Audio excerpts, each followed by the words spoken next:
ओम नमः शिवाय। हर हर महादेव। श्रावण मास की शिवरात्रि की आप सभी को हार्दिक शुभकामनाएं। और आज की शिव पुराण की कथा में आप सभी भक्तों का स्वागत है। तो आइए आज की कथा को आगे बढ़ाते हैं।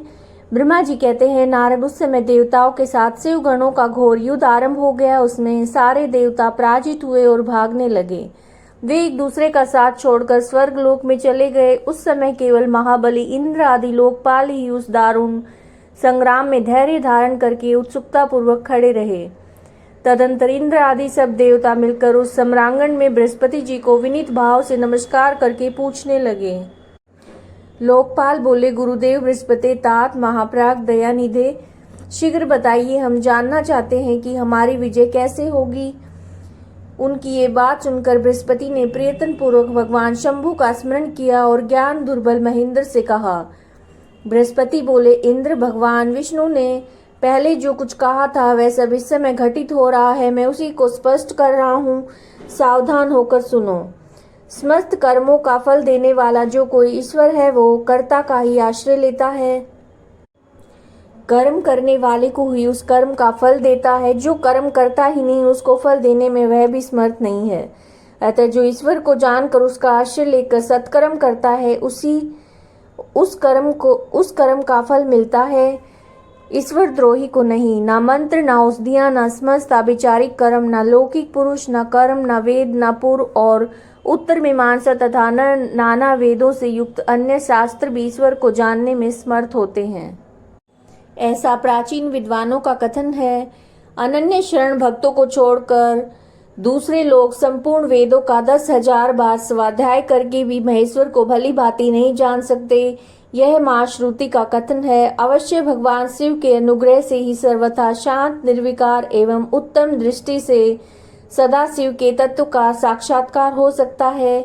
सुरेश्वर क्या कर्तव्य है और क्या अकृतव्य है, इसका विवेचन करना अभिष्ट होने पर मैं इसमें सिद्धि का उत्तम अंश है उसी का प्रतिपादन करूंगा। तुम अपने हित के लिए ध्यान देकर सुनो। इंद्र, तुम लोकपालों के साथ आज नादान बनकर दक्ष यज्ञ में आ गए। बताओ तो यहाँ क्या पराक्रम करोगे।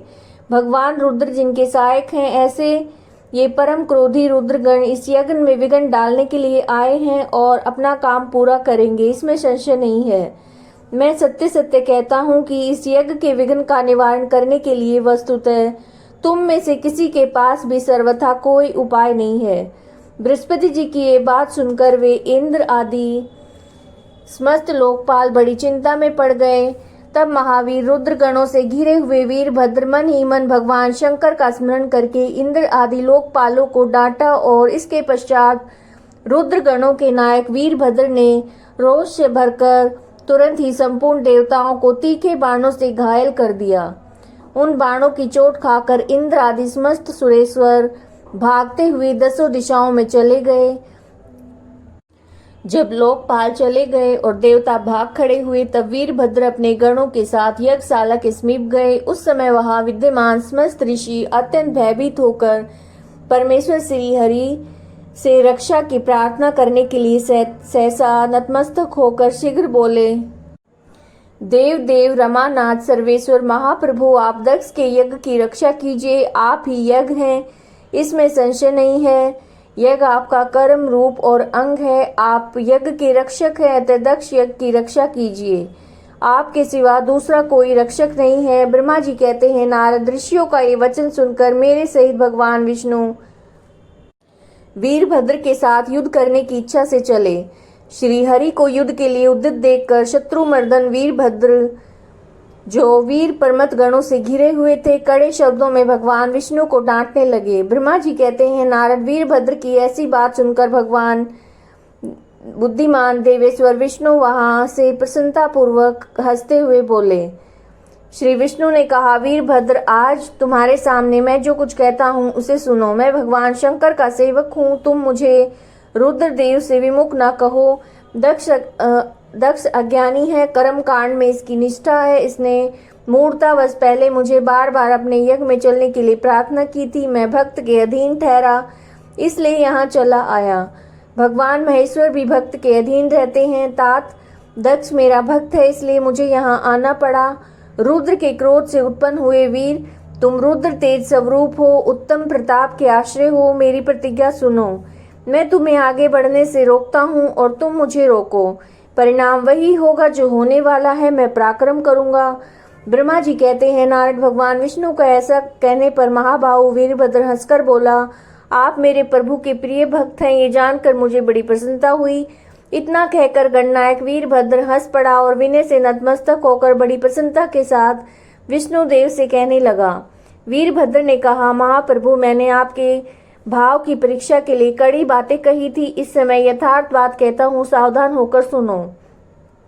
हरे जैसे शिव हैं वैसे आप हैं, जैसे आप हैं वैसे शिव हैं, ऐसा वेद कहते हैं। वेदों का ये कथन शिव की आज्ञा के अनुसार ही है। रमानाथ भगवान शिव की आज्ञा से हम सब लोग उनके सेवक ही हैं। तथापि मैंने जो कुछ बात कही है वह इस वाद विवाद के अवसर के अनुरूप ही है। आप मेरी हर बात को आपके प्रति आदर के भाव से ही कही गई समझिए। ब्रह्मा जी कहते हैं, वीरभद्र का वचन सुनकर भगवान श्री हरि हंस पड़े और उसके लिए हितकर वचन बोले। श्री विष्णु ने कहा, महावीर, तुम मेरे साथ निशंक होकर युद्ध करो। तुम्हारे अस्त्रों से शरीर के भर जाने पर ही मैं अपने आश्रम को जाऊंगा। ब्रह्मा जी कहते हैं, ऐसा कहकर भगवान विष्णु चुप हो गए और युद्ध के लिए कमर कसकर डट गए। महाबली वीरभद्र भी अपने गणों के साथ युद्ध के लिए तैयार हो गए। नारद तदंतर भगवान विष्णु और वीरभद्र में घोर युद्ध हुआ। अंत में वीरभद्र ने भगवान विष्णु के चक्र को स्तंभित कर दिया तथा शांग धनुष के 3 टुकड़े कर डाले। तब मेरे द्वारा एवं सरस्वती द्वारा बोधित हुए श्री विष्णु उस महान गण नायक वीरभद्र को ऐसे ही तेज से संपन्न जानकर वहां से अंतर्ध्यान होने का विचार किया। दूसरे देवता भी ये जान गए कि सती के प्रति जो अन्याय हुआ है उसी का ये सब भावी परिणाम है। दूसरों के लिए इस संकट का सामना करना अत्यंत कठिन है।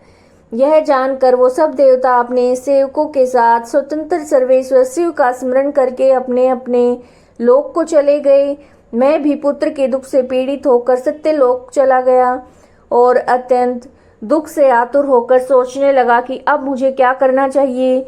मेरे तथा श्री विष्णु के चले जाने पर मुनियों सहित समस्त यज्ञ के आधार रहने वाले देवता शिव गणों द्वारा पराजित होकर भाग गए। उस उपद्रव को देखकर और उस महामख का विध्वंस निकट जानकर वह यज्ञ भी अत्यंत भयभीत होकर मृग का रूप धारण करके वहां से भागा।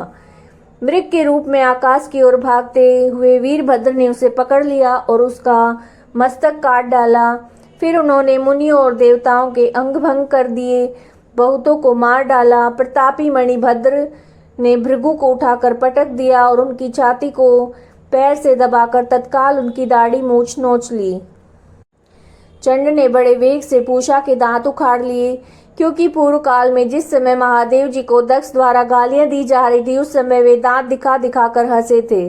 नंदी ने भग को रोषपूर्वक पृथ्वी पर दे मारा, उनकी दोनों आंखें निकाल ली, क्योंकि जब दक्ष शिव जी को शाप दे रहे थे तो उस समय वे आंखों के संकेत से अपना अनुमोदन सूचित कर रहे थे। वहां रुद्र गणनायकों ने स्वधा स्वाहा दक्षिणा देवियों की बड़ी विडंबना की। वहां जो मंत्र तंत्र और दूसरे लोग थे उनका भी बड़ा तिरस्कार हुआ। ब्रह्मपुत्र दक्ष भय के मारे अंतर्वेदी के भीतर छिप गए। वीरभद्र उनका पता लगाकर उन्हें बलपूर्वक पकड़ लाए। फिर दोनों गाल पकड़कर उन्होंने उनके मस्तक पर तलवार से आघात किया, परंतु योग के प्रभाव से दक्ष का सिर अभेद्य हो गया था, इसलिए कट नहीं सका। तब वीरभद्र को ज्ञात हुआ कि संपूर्ण अस्त्र शस्त्रों से इनके मस्तक का भेदन नहीं हो सकता। तब उन्होंने दक्ष की छाती पर पैर रखकर दबाया और दोनों हाथों से गर्दन मरोड़कर तोड़ डाली। फिर शिवद्रोही दुष्ट दक्ष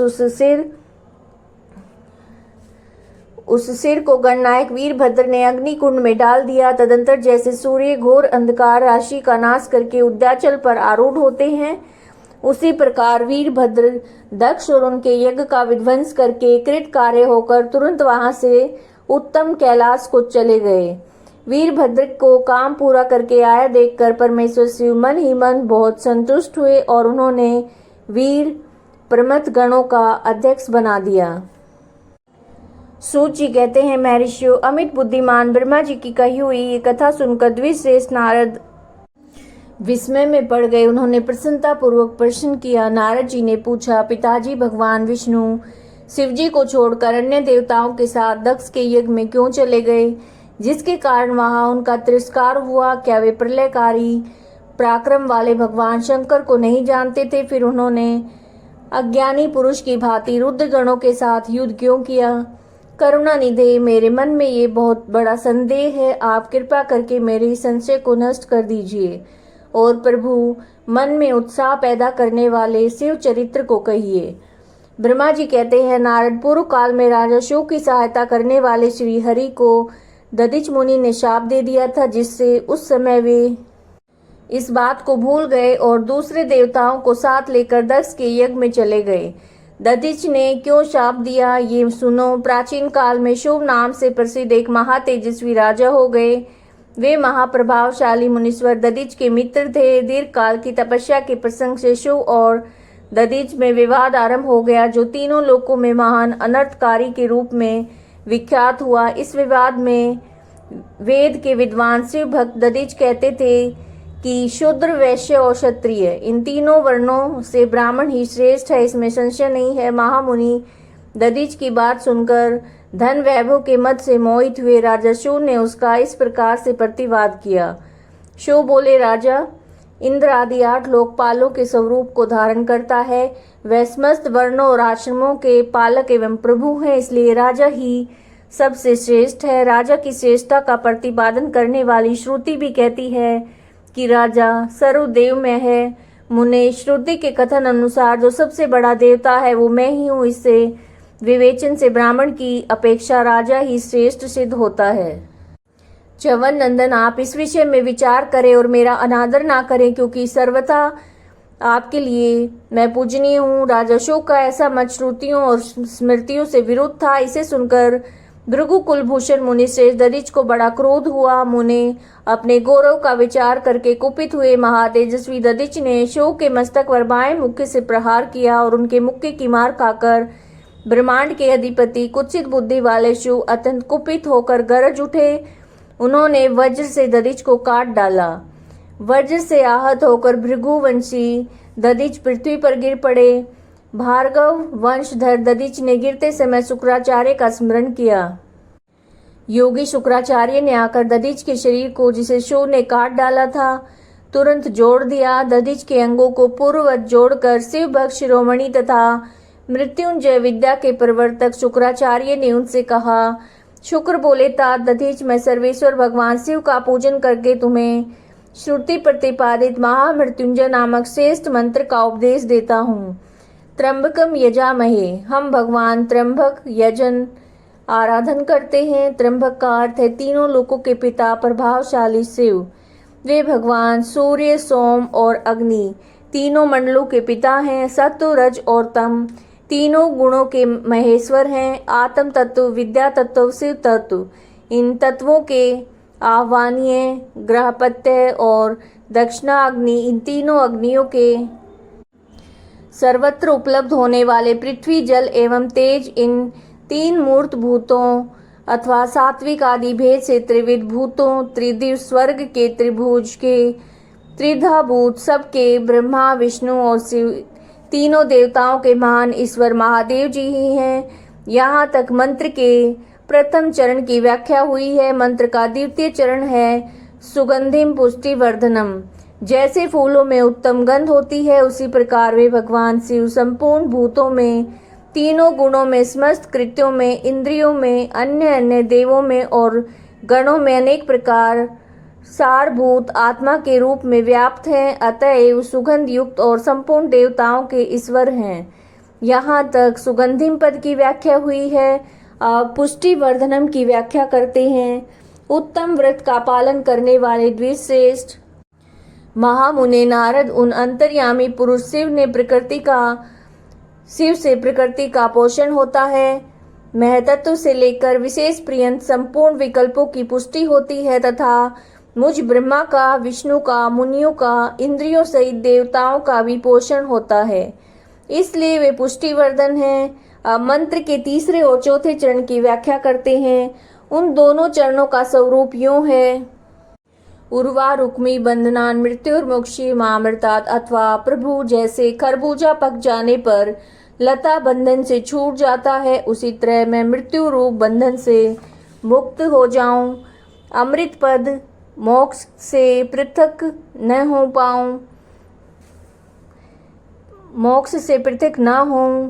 वे रुद्रदेव अमृत स्वरूप हैं, जो पुण्य कर्म से, तपस्या से, स्वाध्याय से, योग से अथवा ध्यान से उनकी आराधना करता है, उसे नूतन जीवन प्राप्त होता है। इस सत्य के प्रभाव से भगवान शिव स्वयं ही अपने भक्त को मृत्यु के सूक्ष्म बंधन से मुक्त कर देते हैं, क्योंकि वे भगवान ही बंधन और मोक्ष देने वाले हैं। ठीक उसी तरह जैसे उर्वारुक अर्थात ककड़ी का पौधा अपने फल को स्वयं ही लता के बंधन में बांधे रखता है और पक जाने पर स्वयं उसे बंधन से मुक्त कर देता है। ये मृत संजीवनी मंत्र है, जो मेरे मत से सर्वोत्तम है। तुम प्रेम पूर्वक नियम से भगवान शिव का स्मरण करते हुए इस मंत्र का जप करो। जप और हवन के पश्चात इसी से अभिमंत्रित किए हुए जल को दिन रात पियो। शिव विग्रह के समीप बैठकर उन्हीं का ध्यान करते रहो, इससे कहीं भी मृत्यु का भय नहीं रहता। न्यास आदि सब कार्य करके विधिवत भगवान शिव की पूजा करो। ये सब करके शांत भाव से बैठकर भक्त वत्सल शंकर का ध्यान करना चाहिए। मैं भगवान शिव का ध्यान बता रहा हूँ, जिसके अनुसार उसका चिंतन करके मंत्र जप करना चाहिए। इस तरह से निरंतर जप करने से बुद्धिमान पुरुष भगवान शिव के प्रभाव से उस मंत्र को सिद्ध कर लेता है। जो अपने 2 करकमलों में रखे हुए 2 कलशों से जल निकालकर उनसे ऊपर वाले 2 हाथों द्वारा अपने मस्तक को सींचते हैं, अन्य 2 हाथों में 2 घड़े लिए हैं, उन्हें अपनी गोद में रखे हुए हैं तथा शेष 2 हाथों में रुद्राक्ष और मृग मुद्रा धारण करते हैं, कमल के आसन पर बैठे हैं। सिर पर स्थित चंद्रमा से निरंतर झरते हुए अमृत से जिनका सारा शरीर भीगा हुआ है, जो 3 नेत्र धारण करने वाले हैं, उन भगवान मृत्युंजय जिनके साथ गिरजा नंदिनी उमा भी विराजमान है, मैं भजन चिंतन करता हूँ। ब्रह्मा जी कहते हैं, तात मुनिश्रेष्ठ दधीच को इस प्रकार उपदेश देकर शुक्राचार्य भगवान शंकर का स्मरण करते हुए अपने स्थान को लौट गए। उनकी ये बात सुनकर महामुनि दधीच बड़े प्रेम से शिवजी का स्मरण करते हुए तपस्या के लिए वन में गए। वहां जाकर उन्होंने विधि पूर्वक महामृत्युंजय मंत्र का जप और प्रेम पूर्वक भगवान शिव का चिंतन करते हुए तपस्या आरंभ की। दीर्घ काल तक उस मंत्र का जप और तपस्या द्वारा भगवान शंकर की आराधना करके दधीच ने महामृत्युंजय शिव को संतुष्ट किया। महामुनि उस जप से प्रसन्नचित हुए भक्त वत्सल भगवान शिव दधीच के प्रेम वश उनके सामने प्रकट हो गए। अपने प्रभु शंभु का साक्षात दर्शन करके मुनीश्वर दधीच को बड़ी प्रसन्नता हुई। उन्होंने विधि पूर्वक प्रणाम करके दोनों हाथ जोड़कर भक्ति भाव से शंकर का स्तवन किया। तात मुने तदंतर मुनि के प्रेम से प्रसन्न हुए शिव ने च्यवन कुमार दधीच से कहा कि तुम वर मांगो। भगवान शिव का ये वचन सुनकर भक्त शिरोमणि दधीच दोनों हाथ जोड़कर नतमस्तक होकर भक्त वत्सल शंकर से बोले। दधीच ने कहा, देव देव महादेव, मुझे 3 वर दीजिए। मेरी हड्डी वज्र की हो जाए, कोई मेरा वध ना कर सके और मैं सर्वत्र अधीन रहूं, कभी मुझ में दीनता न आए। दधीच का वचन सुनकर प्रसन्न हुए परमेश्वर शिव ने तथास्तु कहकर उन्हें वो 3 वर दिए। शिवजी से 3 वर पाकर वेद मार्ग में प्रतिष्ठित महामुनि दधीच आनंद मग्न हो गए और शीघ्र ही राजा शिव के स्थान पर गए। महादेव जी से अवधत्या वज्र में अस्थि और अधीनता पाकर दधीच ने राजेंद्र शिव के मस्तक पर लात मारी। फिर तो राजा शिव ने क्रोध करके दधीच पर वज्र से प्रहार किया। वे भगवान विष्णु के गौरव से अधिक गर्व में भरे हुए थे, परंतु शिव का चलाया हुआ वह वज्र परमेश्वर शिव के प्रभाव से महात्मा दधीच का नाश न कर सका।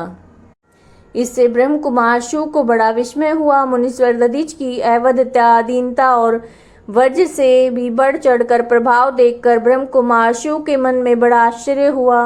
उन्होंने शीघ्र ही वन में जाकर इंद्र के छोटे भाई मुकुंद की आराधना की। इंद्र के छोटे भाई मुकुंद की आराधना आरंभ की। वे शरणागत पालक नरेश मृत्युंजय सेवक दधीच से पराजित हो गए थे। शिव की पूजा से गरुड़ ध्वज भगवान मधुसूदन बहुत संतुष्ट हुए। उन्होंने राजा को दिव्य दृष्टि प्रदान की।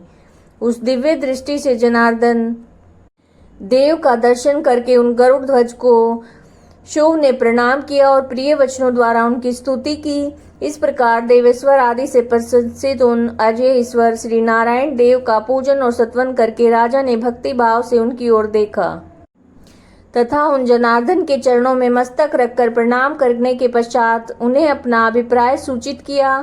राजा बोले, भगवान दधिच नाम से प्रसिद्ध एक ब्राह्मण है जो धर्म के ज्ञाता हैं। उनके हृदय में विनय का भाव है। पहले मेरे मित्र थे, इन दिनों रोग शोक से रहित मृत्युंजय महादेव जी की आराधना करके वे उन्हें कल्याणकारी शिव के प्रभाव से समस्त अस्त्र शस्त्रों द्वारा सदा के लिए अवध्य हो गए हैं। एक दिन उन महातपस्वी दधिच ने भरी सभा में आकर अपने बाएं पैर से मेरे मस्तक पर बड़े वेग से अवहेलना पूर्वक प्रहार किया और बड़े गर्व से कहा, मैं किसी से नहीं डरता। हरे वे मृत्युंजय से उत्तम वर पाकर अनुपम गर्व से भर गए हैं। ब्रह्मा जी कहते हैं, नारद महात्मा दधिच की अवध्यता का समाचार जानकर श्री हरि ने महादेव जी के अतुलित प्रभाव का स्मरण किया। फिर वे ब्रह्मपुत्र राजा शिव से बोले, राजेंद्र, ब्राह्मणों को कहीं थोड़ा सा भी भय नहीं है। भूपते, विशेषतः रुद्र भक्तों के लिए तो भय नाम की कोई वस्तु है ही नहीं। यदि मैं तुम्हारी ओर से कुछ करूं तो ब्राह्मण दधिच को दुख होगा और वह मुझ जैसे देवता के लिए शाप का कारण बन जाएगा। राजेंद्र, दधिच के शाप से दक्ष के यज्ञ में सुरेश्वर शिव से मेरी पराजय होगी और मेरा उत्थान भी होगा। महाराज, इसलिए मैं तुम्हारे साथ रहकर कुछ करना नहीं चाहता। मैं अकेला ही तुम्हारे लिए दधिच को जीतने का प्रयत्न करूंगा। भगवान विष्णु का वचन सुनकर शिव बोले, बहुत अच्छा, ऐसा ही हो। कहकर वे उस कार्य के लिए मन ही मन उत्सुक होकर प्रसन्नता पूर्वक वहीं ठहर गए। आज की कथा को हम यही विराम देते हैं। अगर वीडियो पसंद आ रहे हैं तो लाइक कीजिए, शेयर कीजिए, चैनल को सब्सक्राइब कीजिए। हर हर महादेव।